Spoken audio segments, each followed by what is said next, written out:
On a cold December morning in 1997, the porch light at Claire Henson's farmhouse was still burning. It should have been off hours ago.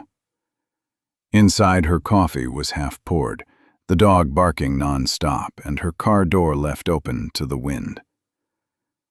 By sunrise, the quiet town of Redfield, Iowa, realized something was wrong. Claire had vanished. She wasn't the type to leave without a word. A librarian, a widow, a neighbor everyone trusted. But when officers arrived, they found no struggle, no forced entry, and no trail to follow. Just silence where answers should have been.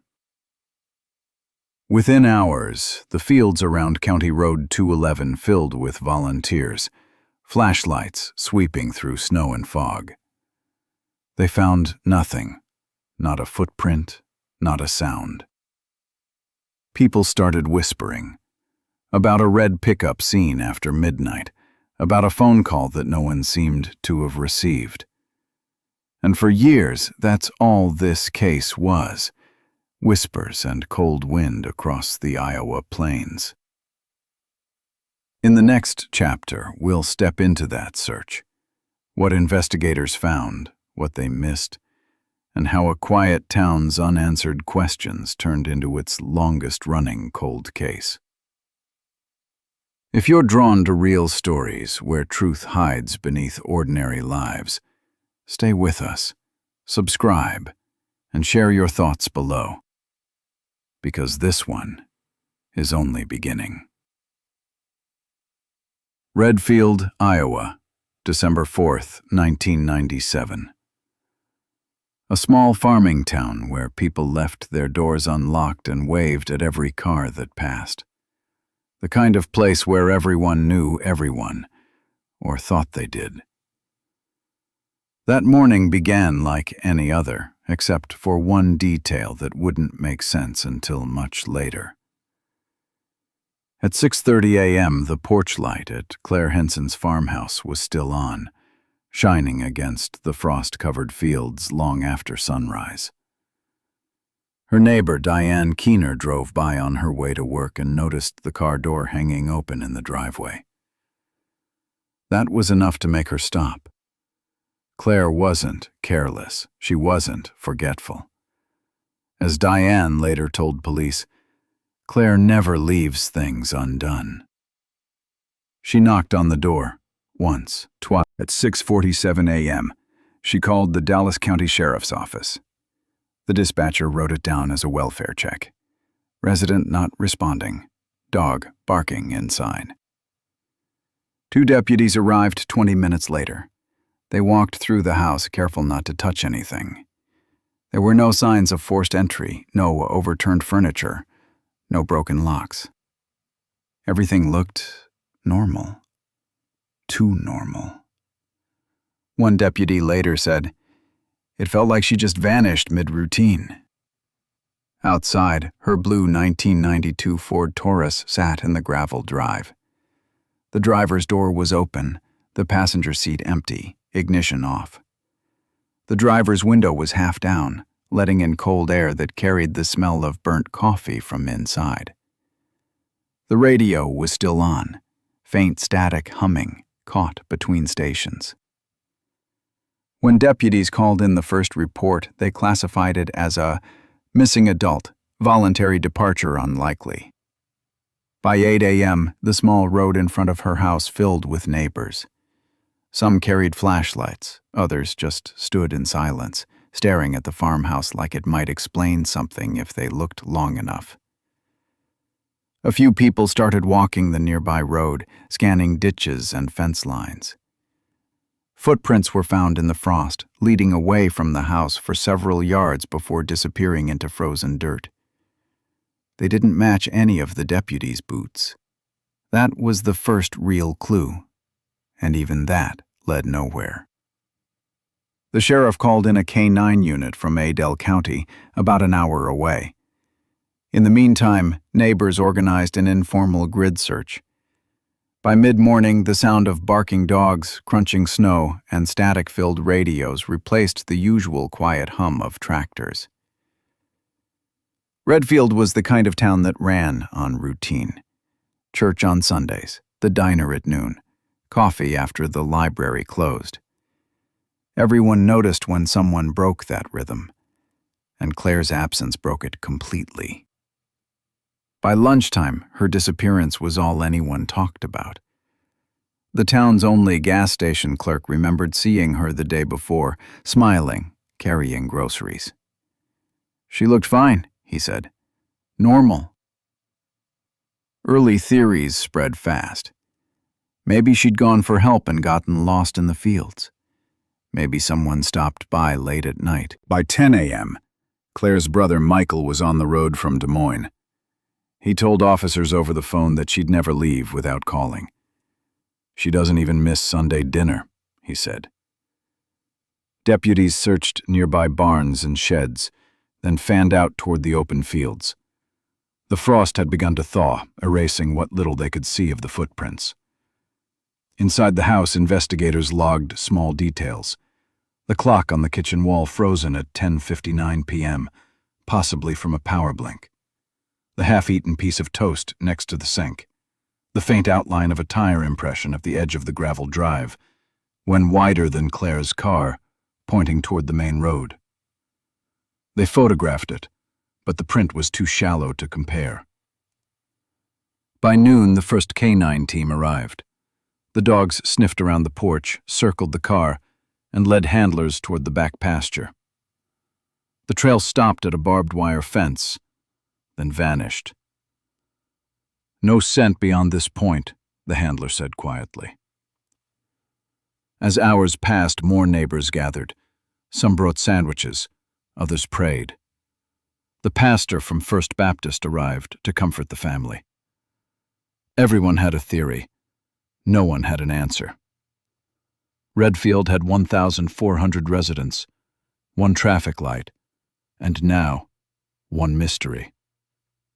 Reporters from the Des Moines Register arrived by sunset, taking photos of deputies pacing through the frost. A single quote from one of them made the evening broadcast. "People here don't just disappear."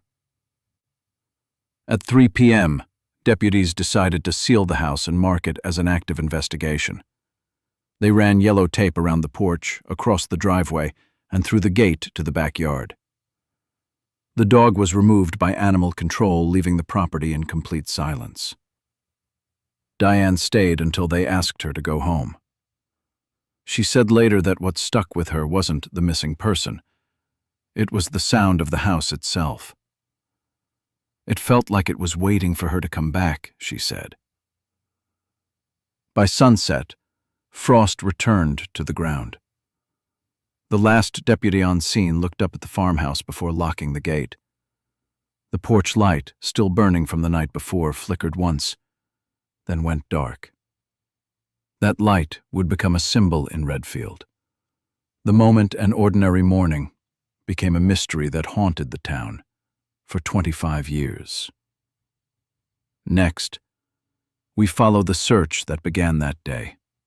The fields, the rivers, the frozen ground, and how every trace of Claire Henson seemed to vanish before anyone could understand why. By 9 o'clock that morning, the quiet road outside Claire Henson's farmhouse was lined with trucks, county patrol cars, and volunteers bundled against the cold. The Dallas County Sheriff's Office had officially declared a full search. Farmers, firefighters, retired teachers, and off-duty deputies signed up within hours. It was the kind of town where people didn't wait to be asked.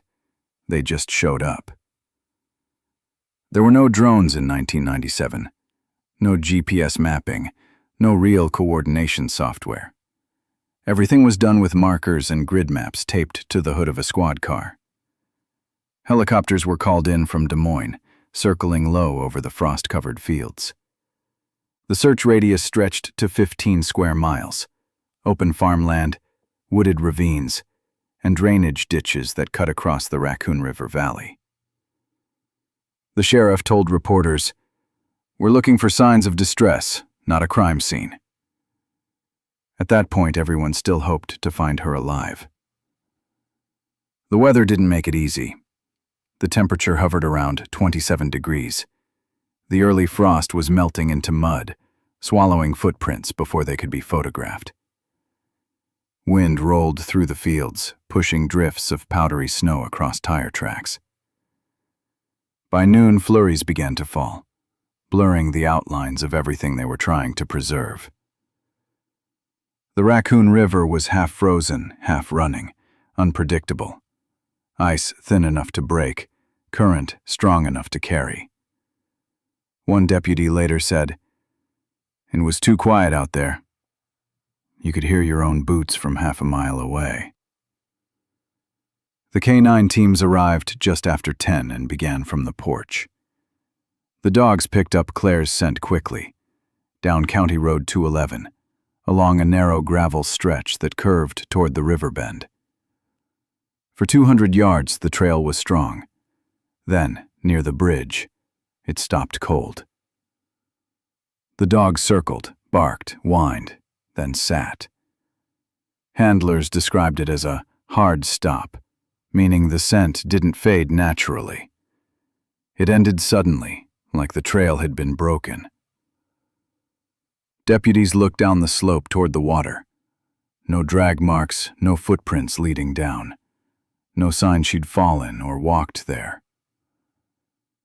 Theories started forming before noon. Some said she might have gone for help and slipped into the water.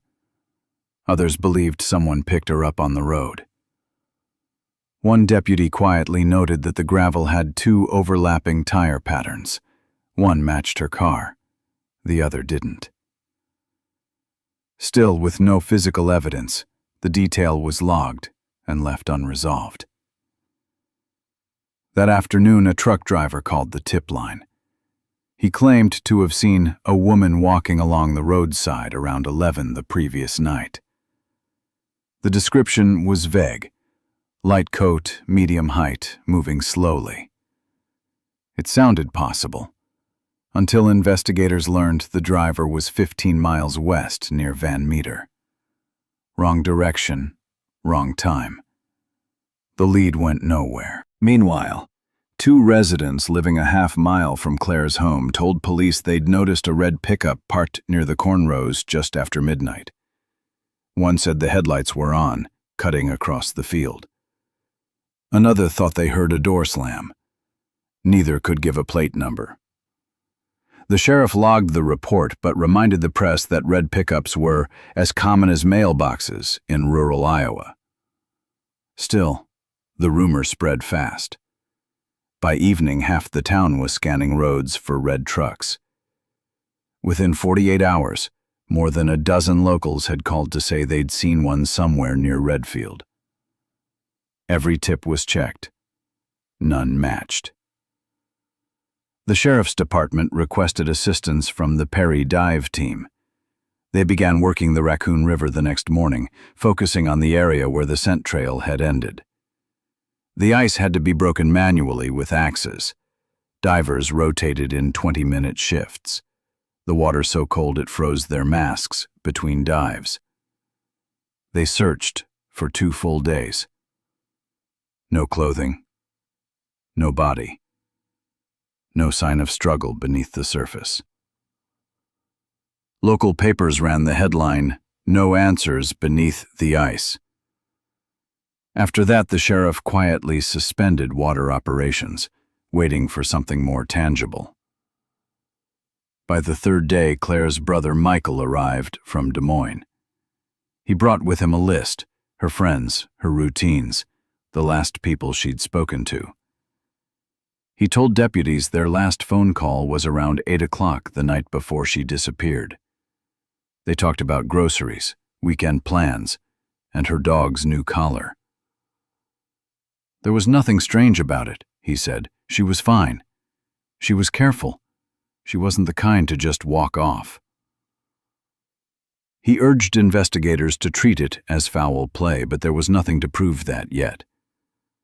The sheriff's office released a statement on local radio asking for any CB or dashcam sightings from truckers passing through County Road 211.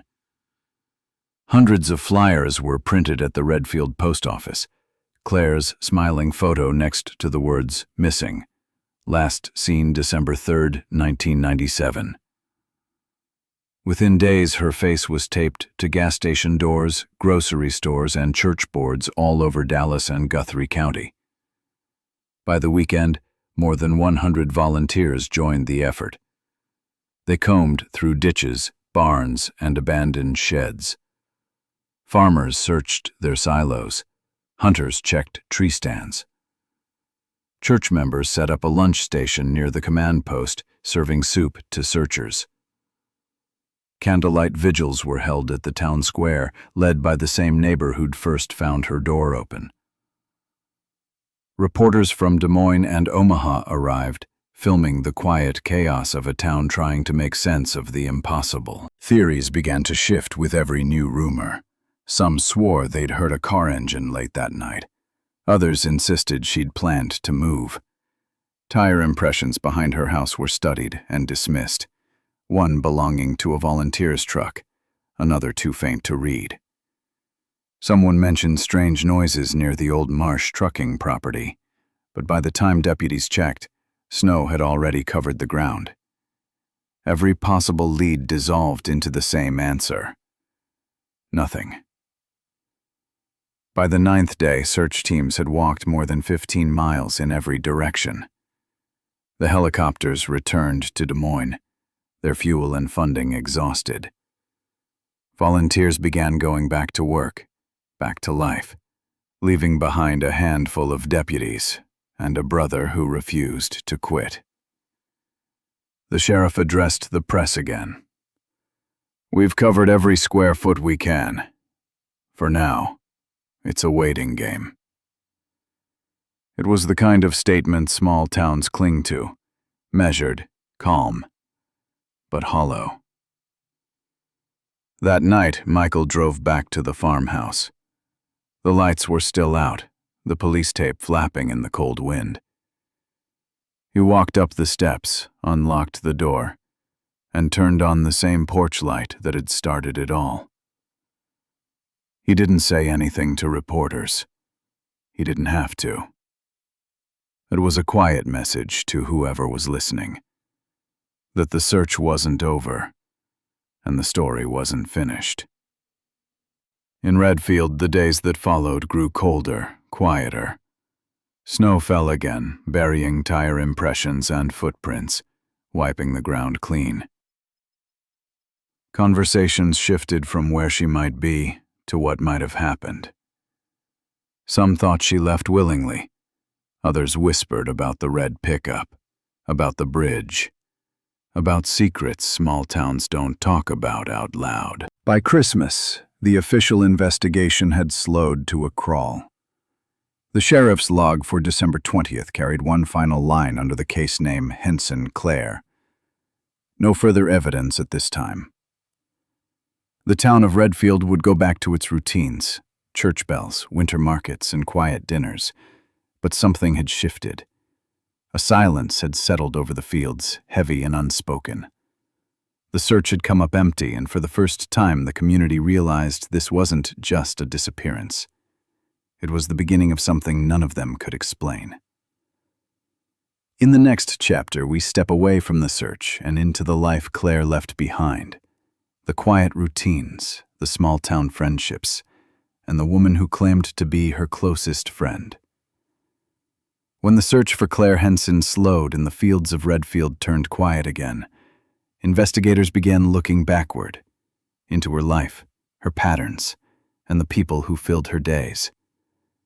Because to understand what happened on that cold December night, you first have to understand who Claire was and who she trusted.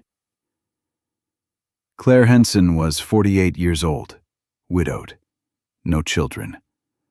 She'd lived her entire life in Redfield, a small Iowa town where everyone knew each other's license plates and routines.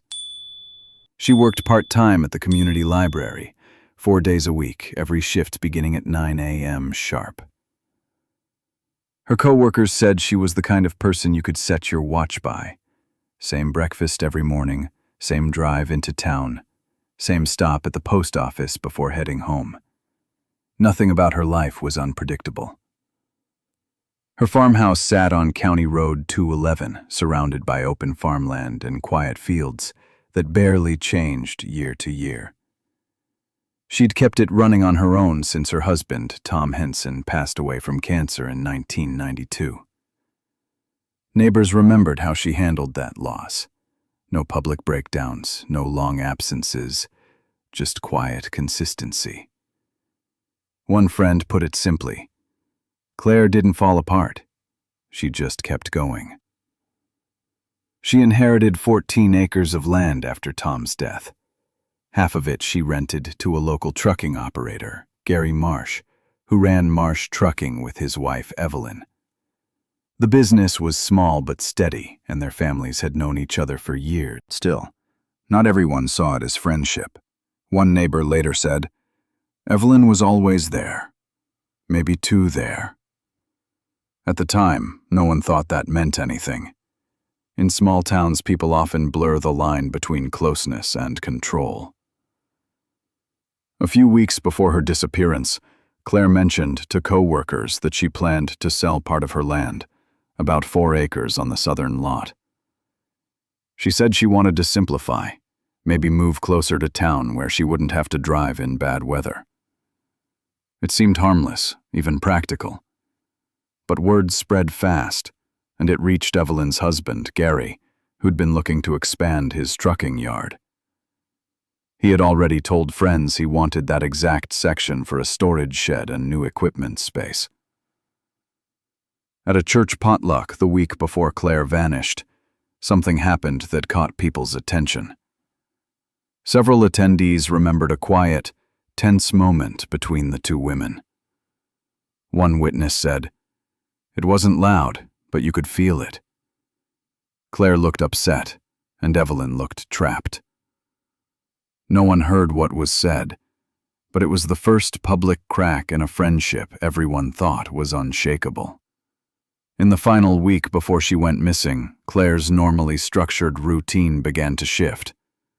She canceled a lunch date with 2 library co-workers, saying she had a personal matter to handle.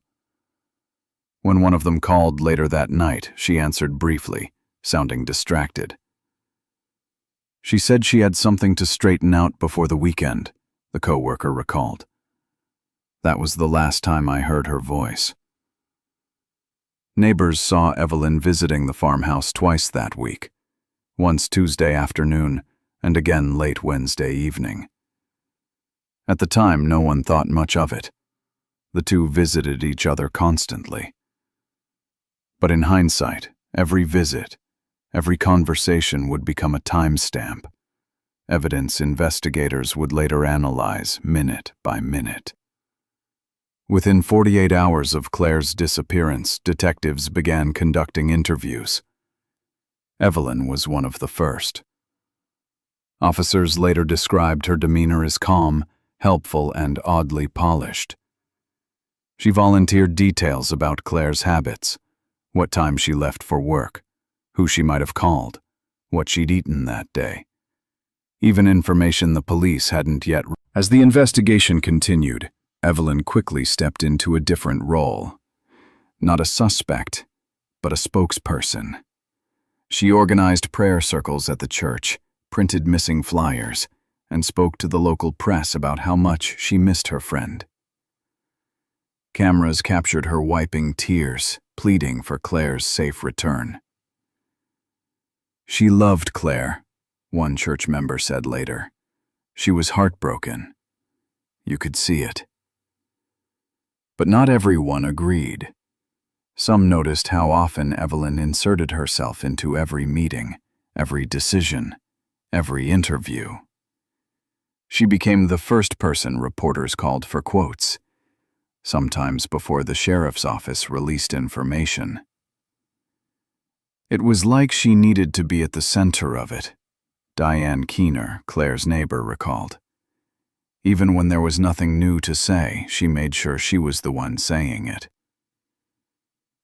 In towns like Redfield, that kind of behavior can look like devotion or control. Nobody dared question it at the time. Evelyn was respected, connected, and deeply involved in church finances. To outsiders, she was just a grieving friend trying to hold the community together. As the weeks passed, the emotional divide inside Redfield began to show. Some residents believed Claire might have left on her own, tired of the same quiet life, weighed down by memories of her late husband. Evelyn supported that theory. She told neighbors Claire had seemed overwhelmed lately, maybe needing time away. She was talking about change, Evelyn said in one interview. Sometimes people just reach their limit. But Michael Henson, Claire's brother, didn't buy it for a second. She wouldn't walk away from her dog, her job, or her home, he told reporters. That porch light doesn't stay on by accident. Detectives noted the difference in their tone. Evelyn's insistence that the story should end, Michael's refusal to let it. It was subtle at first, but it mattered. One seemed eager to close the chapter. The other wanted it reopened. In their internal notes, investigators recorded a small observation that would later stand out. Evelyn was the only person to reference specific times, as one deputy later wrote in his report. The person most willing to talk is sometimes the one we should listen to least. By the time the snow melted and the search faded from the front page, Redfield had already moved on, at least on the surface. But the cracks were there, waiting. And soon one phone call would turn those cracks into the first real break in the story Evelyn Marsh had worked so hard to control. For weeks, investigators had nothing. No witnesses, no movement on bank accounts, no trace of Claire Henson anywhere. The searches were over, the leads exhausted. Then, in a stack of routine phone logs, a single call changed everything. A 7-minute window that pulled the entire case back into motion. On December 3, 1997, at exactly 10:58 p.m., Claire's home phone made an outgoing call. The number it dialed belonged to Evelyn Marsh, her best friend and next-door neighbor. The call lasted 7 minutes and 43 seconds. Evelyn had told detectives she hadn't spoken to Claire that night, that their last conversation had been earlier that week. But this record said otherwise. For the first time since the disappearance, something didn't line up. When officers brought her back in for questioning, Evelyn kept her composure. She said, "If she called, I must have been asleep. I never heard the phone ring." The tone was steady, polite, even helpful, the same calm that had made her the perfect community spokesperson in the days after Claire vanished. But when police asked to collect her prosecuting machine, they found something strange. The cassette tape inside, the kind that recorded missed messages, had been erased. Not rewound, not blank. Wiped completely. "Old machines don't erase themselves," the sheriff noted later. Even if she hadn't taken the call, someone had gone to deliberate effort to make sure no message remained. Detectives turned to the local phone company, which in 1997 still stored analog switch backups for a few days at a time. It was a long shot, but worth trying. After hours of recovery work, technicians managed to pull fragments of sound, less than 10 seconds of a call that ended abruptly in static. The voice was faint, strained, but recognizable as Claire's. "Evelyn," she said, "I can't keep this quiet anymore." The line cut out. No further words, no context, just a broken sentence suspended in static. For investigators, it was the first undeniable sign that the night of December 3rd hadn't been routine. Whatever Claire meant to say, she never got the chance to finish. The working theory shifted from disappearance to confrontation, and possibly cover-up. The team reconstructed the timeline minute by minute. The call began at 10:58 p.m. and lasted until approximately 11:06. According to the phone company's service report, Claire's line went dead at 11:07 due to what they called a temporary power interruption. 3 minutes later, at 11:10, a truck driver passing through County Route 7 reported seeing a red pickup pulled over on the shoulder. He described it as mid-90s, maybe a Ford, with headlights on. The driver didn't stop. He assumed it was a breakdown. It was 26 degrees that night, the wind biting and still. The trucker's statement was logged, but dismissed at first. Too many red pickups in Iowa, too little to go on. But in hindsight, it was one of the few moments that overlapped perfectly with the final minutes of Claire's call. Investigators compared notes from the original search. Multiple residents had mentioned a red Ford F-150 parked near Claire's property around midnight. Same description, same color. The registered owners of similar vehicles in the county totaled 3. One of them was Gary Marsh, Evelyn's husband. When questioned, Gary said his truck never left the driveway that night. Officers checked. Snow had fallen, melted, and refrozen in patches, making the ground useless for clean tire impressions. Still, the faint alignment marks in Claire's gravel driveway roughly matched the width of an F-150. No prints, no conclusive proof, but another point on a growing list of coincidences that kept circling back to the same house. Evelyn's alibi came under renewed scrutiny. She repeated what she'd said in her first interview, that she and Gary watched television together until about 10:30, then went to bed. When detectives asked what program they'd watched, Evelyn hesitated. "Something on Channel 8, she said. "The local news, maybe." Channel 8 confirmed later there had been a transmitter outage that night. No broadcast aired between 10:30 and 11. It was a small discrepancy, easy to explain away as memory lapse, but the timing was too close to ignore. Detectives noted that Evelyn's confidence during questioning seemed to waver only when times were mentioned. Her hands stayed still, her tone soft, but her details changed each time she retold the story. "We talked earlier that week" became "maybe that morning." "I went to bed after the news" became "I think I fell asleep before Gary did." None of it directly incriminated her.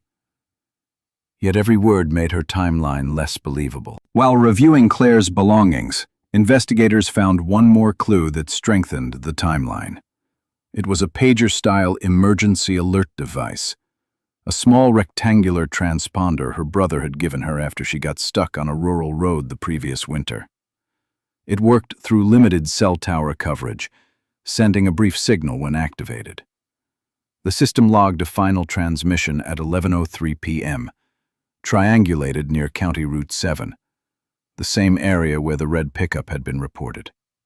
That signal, combined with the phone data, placed Claire outside her home minutes after the call with Evelyn began, or ended. It was the last digital footprint she ever left. For detectives, the pieces were starting to form a pattern.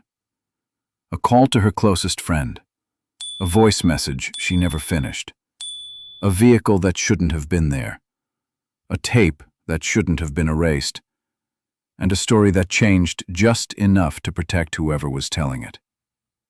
The investigation shifted, quietly but decisively. Officially, the case was still listed as missing person, but inside the department, it had a new internal code: possible foul play. Notes from the sheriff's log dated January 1998 read, "Last known communication directly connects victim and Evelyn Marsh. Verify voice. Verify motive." It was the first time Evelyn's name appeared in the suspect column. Written in pencil, not ink, but underlined twice. From that point forward, the tone of the case changed. Detectives no longer asked where Claire went. They began asking who she'd gone to meet and why she never made it back. The physical evidence was still thin. The message was incomplete. The phone data alone couldn't prove anything. But the weight of coincidence was growing heavier by the day. Evelyn Marsh, the woman who had wept on television and led vigils at the church, was now quietly being cross-checked in every file, every lead, every map. Investigators compared her earlier statements to the search logs from December 4th. She'd told reporters she learned Claire was missing around sunrise, yet Diane Keener had said she spoke with Evelyn by phone just after 7 a.m., 20 minutes before Diane called police. Evelyn had seemed calm, even reassuring. "Maybe she's at the post office," she'd said. It was a small detail, but it placed her in the loop before authorities were ever contacted. By the end of winter, detectives had rebuilt the last known hours of Claire Henson's life as best they could. A quiet evening at home, a phone call to her closest friend, and a drive, or a meeting, that ended somewhere near the Raccoon River. No one knew what those 7 minutes on the phone contained, but whatever was said was enough for someone to make sure it was never heard again. The half-erased tape, the red pickup, the vanished woman, all pointed to a story that was just beginning to surface. In rural Iowa, people talked about coincidences and bad luck. But the investigators saw something else. Intent. And even without a body, even without proof, they knew that call at 10:58 p.m. wasn't random. It was a warning, one that came too late. The report from that week ended with a single line: reclassify case. Investigate for confrontation, not disappearance. From that moment, Redfield's quiet ghost story turned into a mystery with a name. And the woman who'd been leading the prayers for Claire was now being quietly investigated as the reason she was gone. Days turned into months, and months into years. The investigation stalled, and Redfield moved on. For the sheriff's office, it was another cold file in a steel cabinet. But for Claire Henson's family, silence was never the same as peace. By spring of 1998, the case was officially marked as missing person, no foul play indicated. That line stayed on every document that followed. It meant there'd be no active leads, no new warrants, no budget to keep looking. News crews packed up, reporters stopped calling. The story that had once gripped a small Iowa town dissolved into rumor and memory. But one person never let it fade. Her brother, Michael Henson. He lived 2 hours away in Des Moines, a quiet accountant with little reason to return to Redfield, except for one. Every December 4th, without fail, he drove back to his sister's farmhouse. He paid the property taxes, trimmed the weeds, fixed the gate, and replaced the porch light bulb. Every winter that light stayed on, glowing through snow, fog, and years of unanswered questions. Locals started calling it the light that never went out. By 1999, Redfield had resumed its rhythm. The library reopened under new management. The Marsh Trucking Company expanded operations, and new families filled the empty homes. For most, Claire's disappearance was an echo of the past, a story whispered at diners and high school hallways. Some said she ran away to Chicago. Others thought she fell through the Raccoon River ice. Everyone had an opinion, but no one looked anymore. The last line in the county file read, "Case closed, pending new information." That same year, Evelyn Marsh quietly became the face of remembrance. She stayed in Redfield, still attending church every Sunday, always the first to volunteer at fundraisers. She organized prayer circles, handed out flyers, and hosted an annual evening of reflection in Claire's memory. The local paper quoted her often. "Claire was like a sister to me," she said. "We just pray she's at peace." People believed her. They saw a woman who never stopped caring. Her devotion looked like grief. Her presence looked like loyalty. It was enough to make everyone else stop asking questions. Michael never did. Over the years, he filed multiple requests with the sheriff's office for access to the original investigation records. Most came back incomplete, heavily redacted, or simply marked "records unavailable." Every anniversary, he drove to the station to ask in person. Each time, the answer was the same. "We did everything we could." So he built his own archive, a single 3-ring binder filled with copies of police notes, newspaper clippings, and timelines he drew himself. He kept photos of the farmhouse, maps of Redfield, and one sheet of paper that said only, "If she's gone, show me where." By 2004, the case had turned into background noise, the kind of story people recalled not with sadness, but with a shrug. In 2010, Redfield High students featured the vanishing of Claire Henson in a local history project. Their teacher described it as the mystery that made our town famous. To them, Claire wasn't a person anymore. She was folklore, an unanswered story from before they were born. Meanwhile, Evelyn continued to play her role. She organized every anniversary service, donated flowers for the altar, and even co-authored a church pamphlet titled "Faith Through Uncertainty." Her public devotion erased any lingering suspicion. People admired her grace. No one noticed that the woman leading the vigils had also quietly rewritten the town's memory. In 2014, the original sheriff retired, and the case was boxed up and sent to storage. A younger administration came in, focused on active crimes. The Henson disappearance wasn't even mentioned in their first-year reports. Claire's farmhouse sat mostly empty now, rented occasionally to local farmhands who didn't know its history. By then, Michael's health had started to decline, but his resolve hadn't. He told a friend, "If I go before she's found, make sure they don't stop looking." His voice was calm, but there was nothing peaceful in it.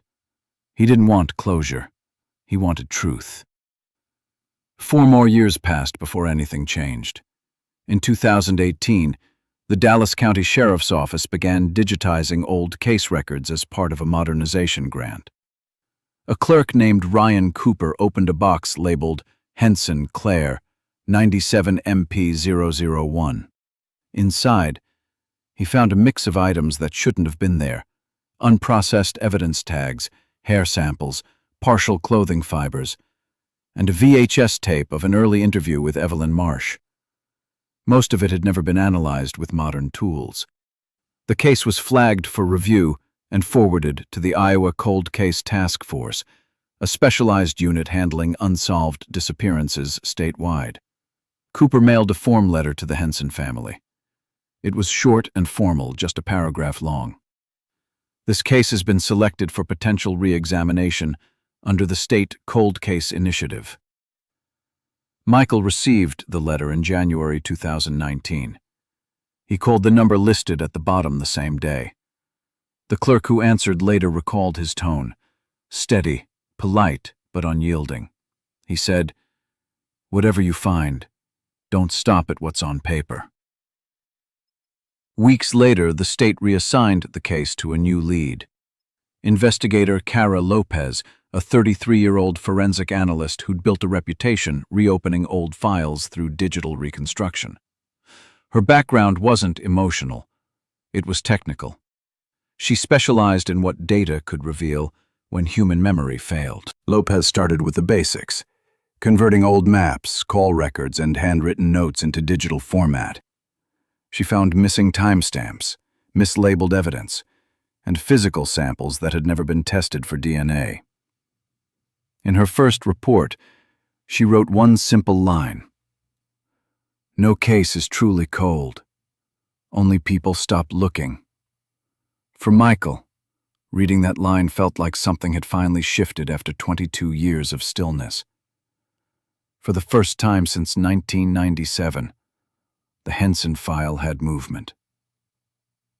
When news of the re-examination spread through Redfield, the reactions were divided. Some residents felt relief, as if the town might finally find the truth. Others were uneasy. Reopening the case meant reopening wounds, and some of those wounds had names still living there. "She's old now," one church member said about Evelyn. "Why drag her name through this again?" But others whispered what no one had dared say before. Maybe it's time someone finally did. As winter set in, the lights on Claire's farmhouse glowed again, one bulb burning against the frost just as it had for decades. What began as a brother's act of hope was now the symbol of something larger. The quiet persistence of truth waiting beneath time and dust. The official reopening notice was logged on February 12, 2019. Under Lead Investigator, the name K. Lopez was handwritten and circled twice. Below it, one sentence from Michael's letter was added as an annotation to the file. "Every family needs one person who refuses to move on." That's where the next chapter begins, with a case once forgotten, a brother who never stopped asking, and a light that refused to go dark. In 2019, after 25 years in storage, the Henson case file was reopened. Not because of luck, but because of persistence.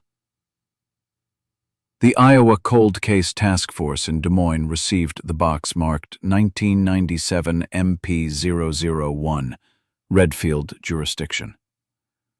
It had gathered dust for decades.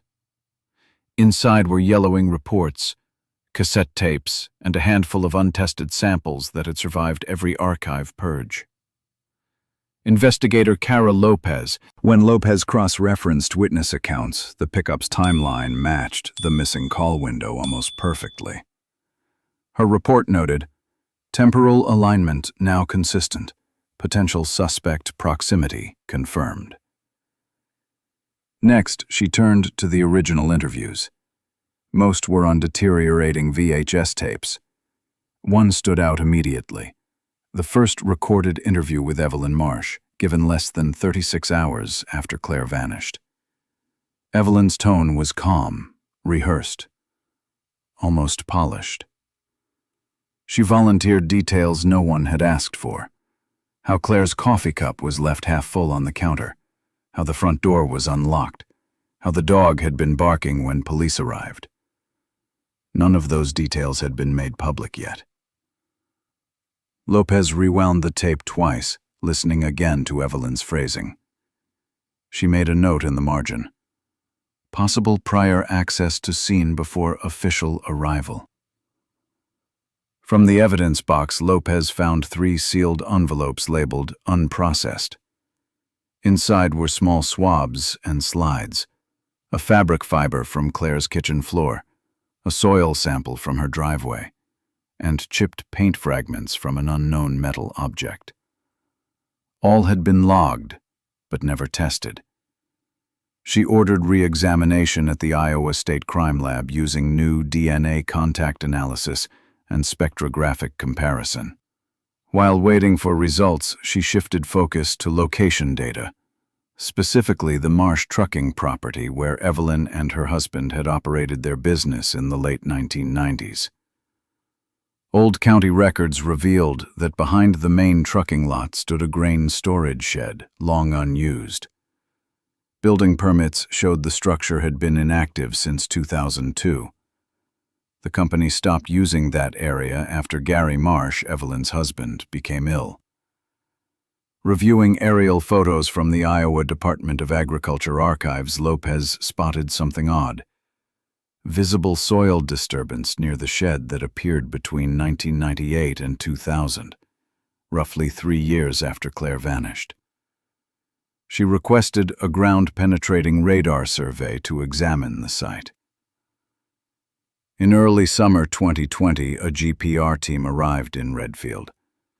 They scanned a 30-foot perimeter around the shed. The radar detected an irregular shape buried about 6 feet deep, rectangular, roughly 6 feet long by 2 wide. The report described it as non-geologic disturbance consistent with excavation and refilling. The site was flagged for follow-up excavation.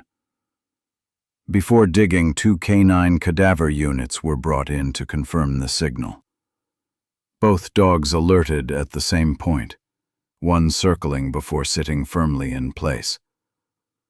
The handler's log entry read, "Positive indication of human decomposition scent. Both teams confirmed." With that, Lopez secured a court warrant to classify the location as an active crime scene.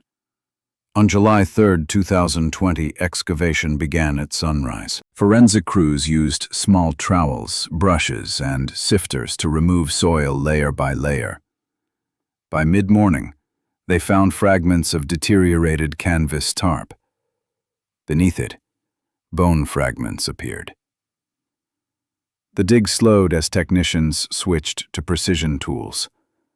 Finally, a nearly complete skeleton was uncovered at a depth of about 5.5 feet. The remains were wrapped in an aged tarp secured with rusted wire. Next to the body, investigators recovered 3 personal items: a small brass house key, a silver locket engraved with the initials CH, and a piece of gray sweater fabric consistent with the one Claire had been last seen wearing. Each was sealed, photographed, and logged into evidence custody. The remains were transferred to the Iowa State Medical Examiner's office in Ankeny. Dental records provided the confirmation. The skeleton belonged to Claire Henson, missing since December 1997. The coroner's report described clear signs of foul play.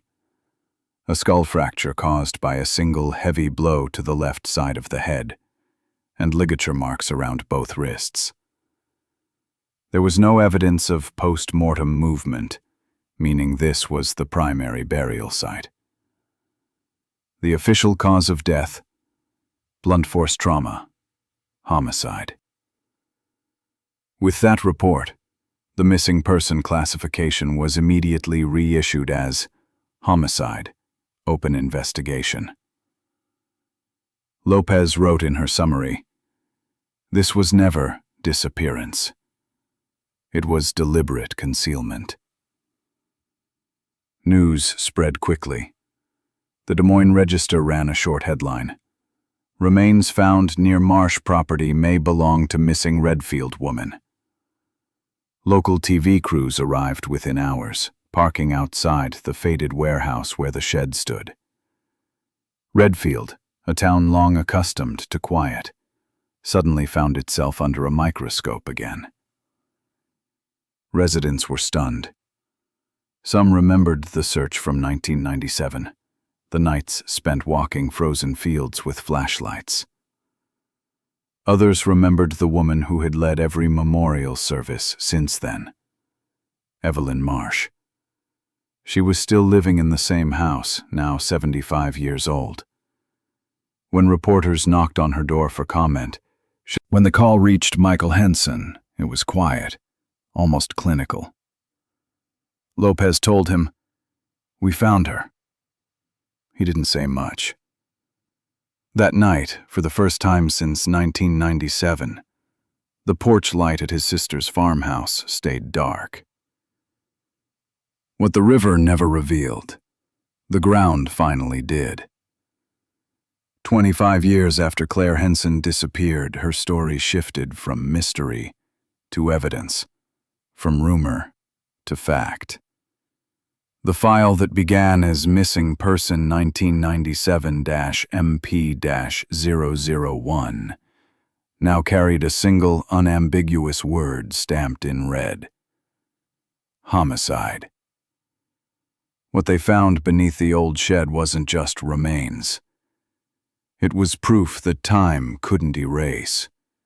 Every fragment of bone, every thread of fabric, every inch of soil became part of a story that was finally ready to speak. The evidence was sealed, logged, and sent to the Iowa State Crime Lab for full forensic processing. For the first time in 25 years, the Henson case was no longer a mystery. It was an investigation with direction.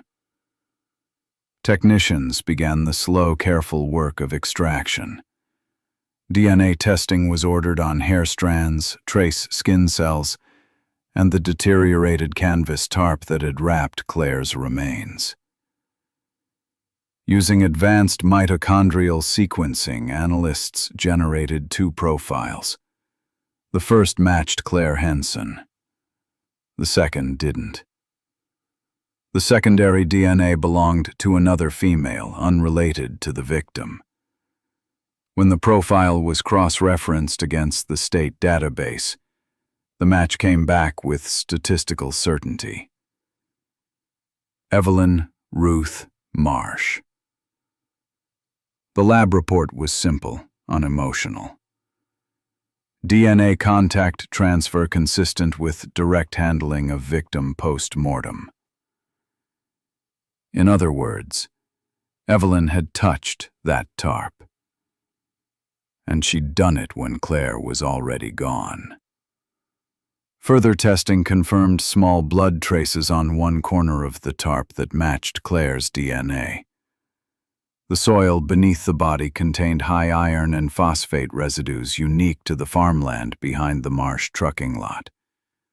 Paint fragments recovered from Claire's kitchen floor matched the red enamel used. Every piece pointed the same direction. The evidence was no longer circumstantial. It was converging: biological, physical, and spatial. On July 15, 2021, the Dallas County Sheriff's Office issued an arrest warrant for Evelyn Ruth Marsh, 76, charging her with second-degree murder and abuse of a corpse. Deputies arrived at her home just after 8 a.m. She opened the door before they knocked. When told she was under arrest, she didn't protest, didn't ask why. She looked at the officers and said quietly, "I wondered how long it would take."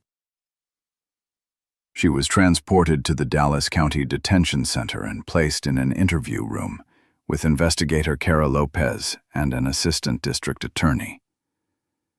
Evelyn sat calmly, hands folded on the table. Her posture was steady, her breathing controlled.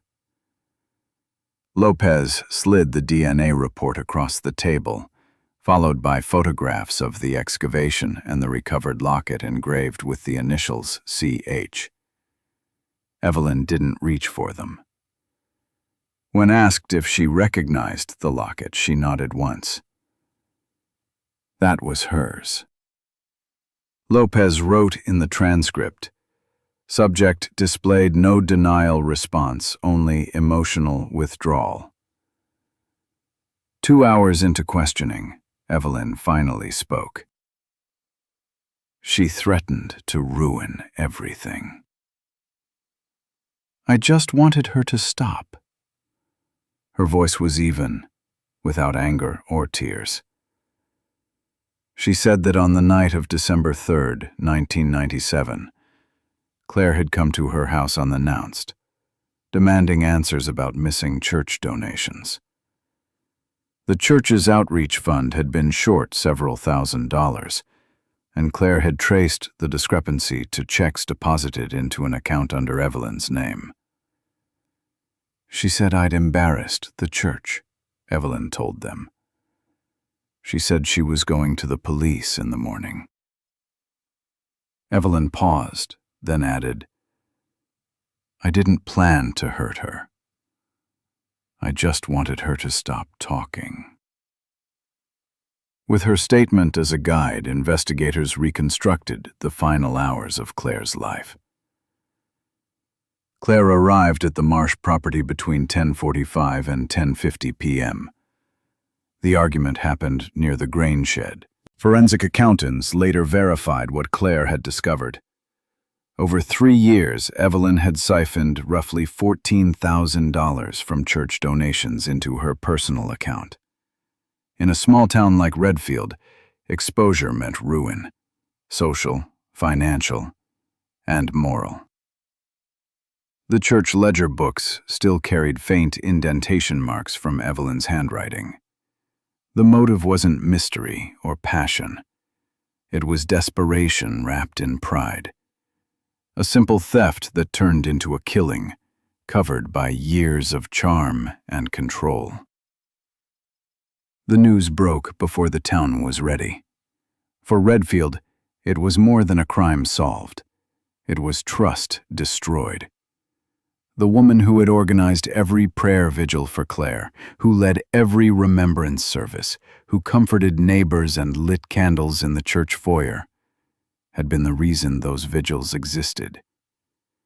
The Des Moines Register headline read, "Friend turns foe. Arrest in Henson disappearance."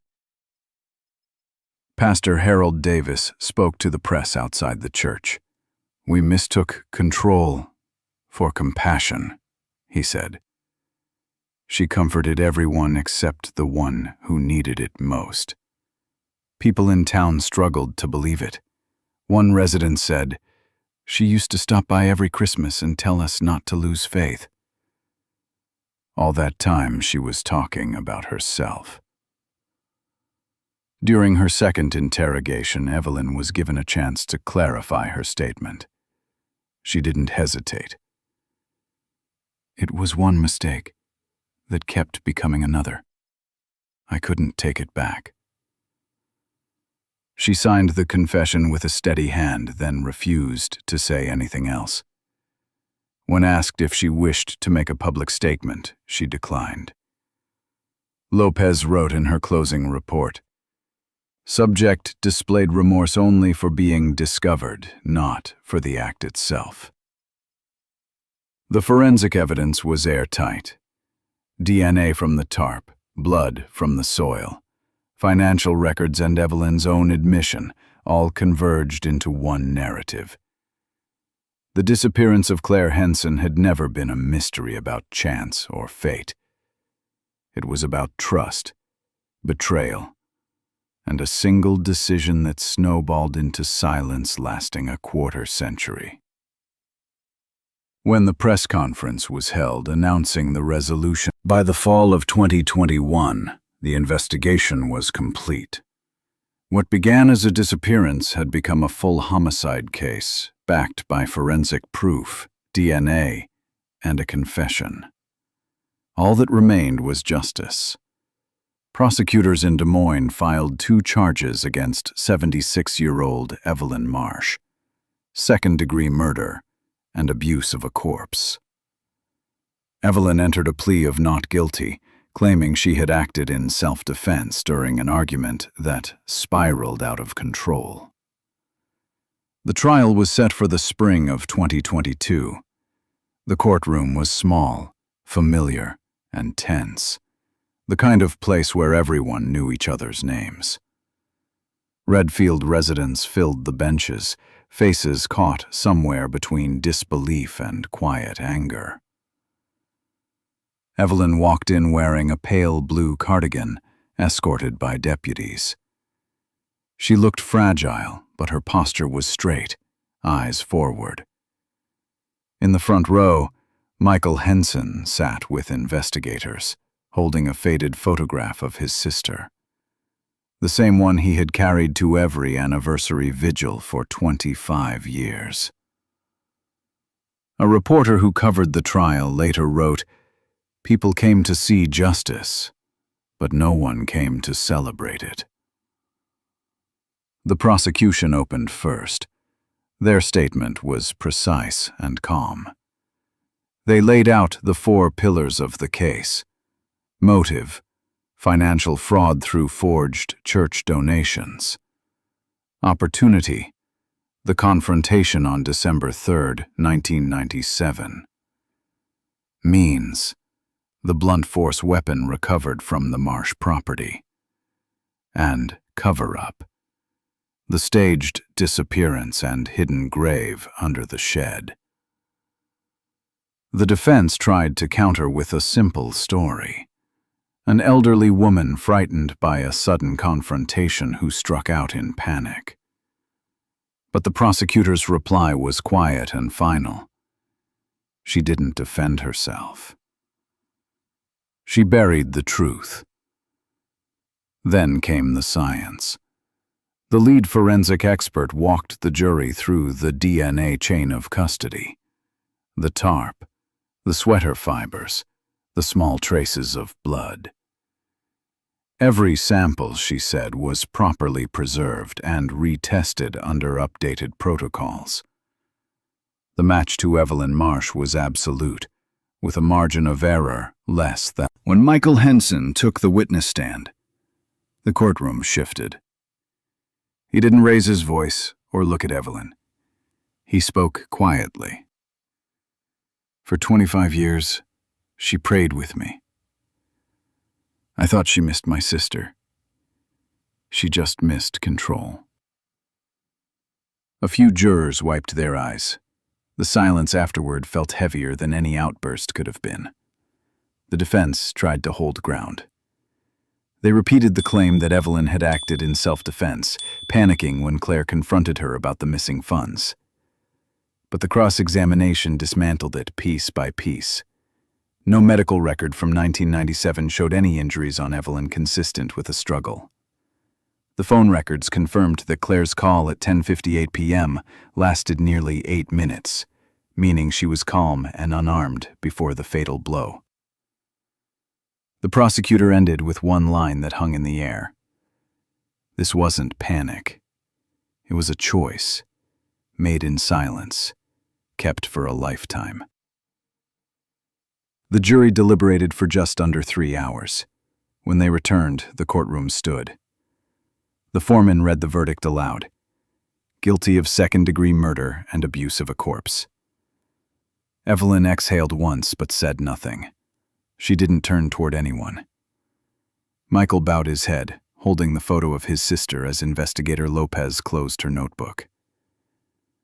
After 25 years, one sentence had ended the longest chapter of his life. At sentencing, the judge spoke directly to Evelyn.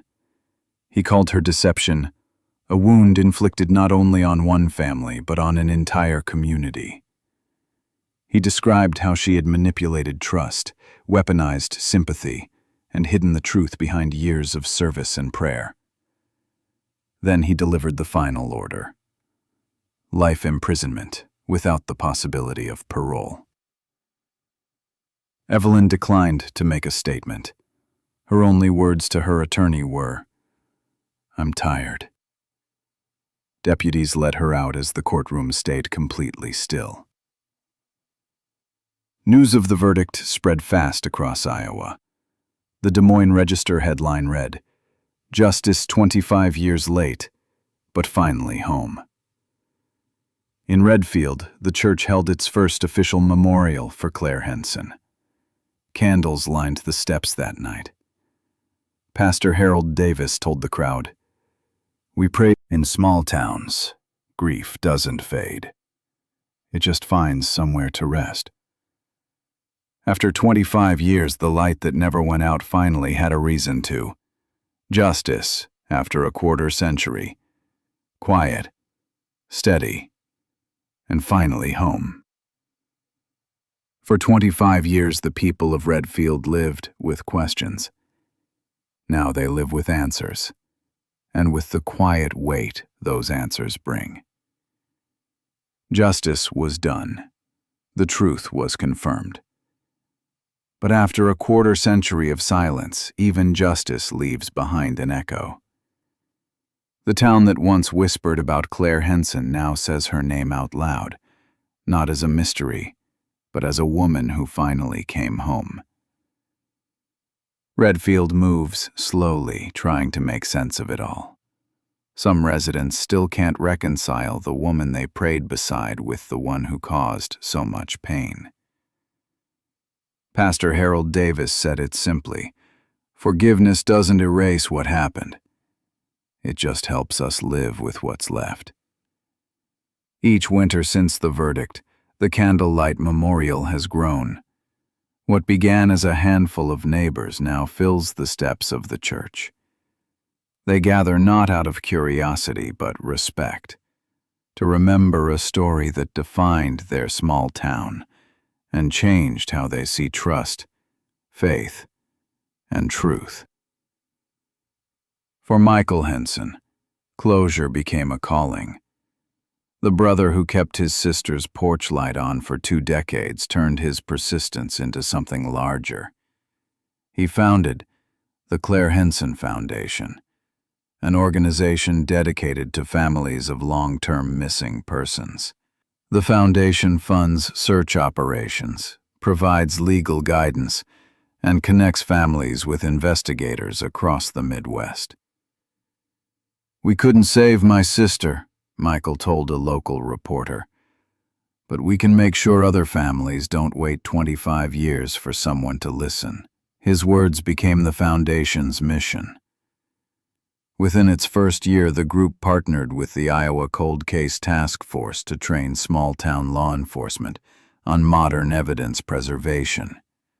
The task force itself cites the Henson case as a milestone, proof that patience, combined with modern science, can close even the oldest files. Investigator Cara Lopez, the forensic analyst who reopened the case, now teaches it to new recruits. At Redfield High School, a new plaque hangs outside the library. It reads, "In honor of Claire Henson, for courage that stayed quiet and truth that refused to fade." The school also awards the Quiet Courage Scholarship every spring to students entering criminal justice or social service programs.